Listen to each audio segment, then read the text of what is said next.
బాగా స్మెల్ వస్తుంటుంది. ఒక్కొక్కసారి మనకి ఎంత శుభ్రం చేసినా స్మెల్ పోదు. స్మెల్ పోవాలంటే బేకింగ్ సోడా ఒక 2 స్పూన్లు తీసుకొని ఒక గిన్నెలో పెట్టి ఫ్రిడ్జ్ ఒక మూలలో పెట్టుకోవాలి. పెట్టుకుంటే మనకి స్మెల్ అనేది పోతుంది.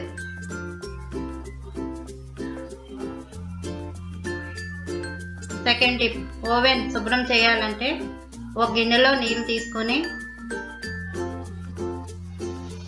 బేకింగ్ సోడా కొద్దిగా వేసి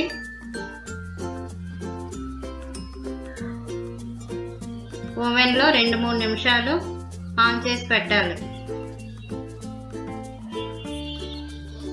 అప్పుడు దాని తర్వాత అది తీసి ఓవెన్ అంతా శుభ్రంగా తుడవాలి. క్లాత్తో కానీ పాన్స్తో కానీ తుడవాలి.